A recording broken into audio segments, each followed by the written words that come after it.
បងប្អូនកត់ចង់ធ្វើម្ហូបបែបងាយហើយឆ្ងាញ់ហើយក៏មិនចម្លែងលុយអស់ច្រើនបងប្អូនអាចមកងាកធ្វើជាមួយមុខម្ហូបខ្ញុំមួយមុខនេះបានណាបងប្អូនចាហើយថ្ងៃនេះដែរខ្ញុំមកធ្វើជាមួយនឹងមុខម្ហូបបុកត្រីកំប៉ុងជាមួយនឹងប្រហុកឆៅបងប្អូនចាជំរាបសួរសម្រាប់ចិត្តសម្រាប់បេះដូងបងប្អូនទាំងអស់គ្នាហ្នឹងបងប្អូនទាំងអស់គ្នាមកជួបជាមួយនឹងជេលីម្ដងទៀតណាបងប្អូនហើយមុខម្ហូបមួយមុខហ្នឹងបងប្អូនណាខ្លះដែលគាត់ធ្លាប់ធ្វើហើយបងប្អូនណាខ្លះដែលគាត់មិនធ្លាប់ធ្វើអញ្ចឹងបងប្អូនអាចតាមដានមើលវីដេអូខ្ញុំតាំងពីដើមរហូតដល់ចប់បានណាហើយមុខម្ហូបមួយមុខហ្នឹងពីថាចុះទាំងបាយចុះទាំងបន្លែចុះទាំងម្ហូបបងប្អូនណាហើយត្រូវជាមួយនឹង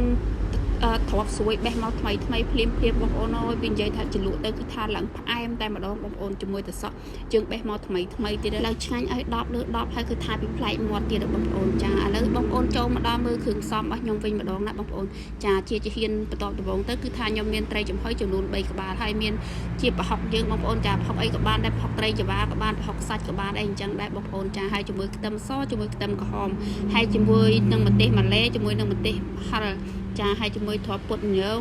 សម្រាប់ធ្វើជាបន្លែអញ្ចឹងណាបងប្អូនចាហើយជាមួយទ្រាប់ស្រួយស្ពៃក្តោបហើយមានមួយទឹកសក់ហើយមានជាមួយនឹងក្រូចឆ្មាបងប្អូនចាហើយសម្រាប់ទ្រាប់ពុតញងហ្នឹងគឺថា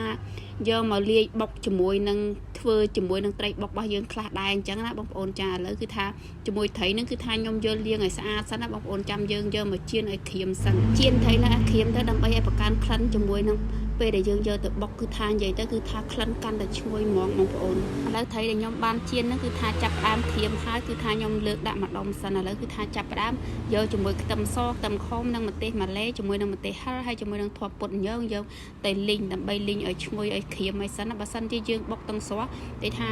វាមិនសូវជាឈ្ងុយហើយណាមួយដែលថាកពុលជាមួយទ្រាប់ជាមួយខ្ទឹមសខ្ទឹមខំអីអញ្ចឹងណាដើម្បីកុំឲ្យមានក្លិនជាតិកពុលអញ្ចឹងហើយត្រូវការយកទៅលីងឲ្យក្រៀមសិនឥឡូវគឺថាខ្ញុំលីងបានក្រៀមទុកម្ដុំហើយក៏យកចាប់ផ្ដើមយកប្រហុកមកច្រាមទៅបងប្អូនបើសិនជាមានប្រហុកសាច់ក៏មិនបាច់ច្រាមដោយសារខ្ញុំមានប្រហុកសាច់មានប្រហុកមូលប្រហុក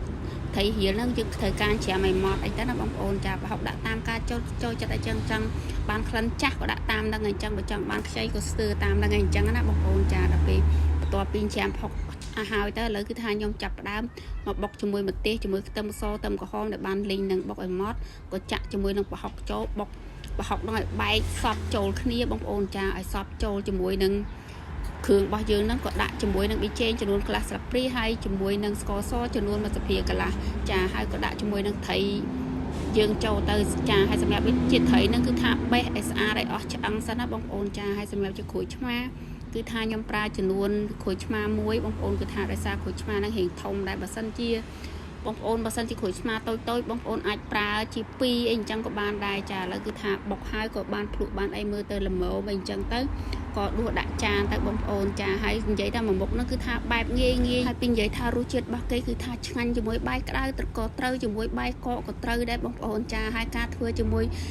ប្រហុកឆៅបុកជាមួយត្រីកំងរបស់ខ្ញុំថ្ងៃហ្នឹងមានតែប៉ុណ្្នឹងទេអរគុណបងប្អូនដែលរកការតាមដានវីដេអូរបស់ខ្ញុំអរគុណជូនពរហេង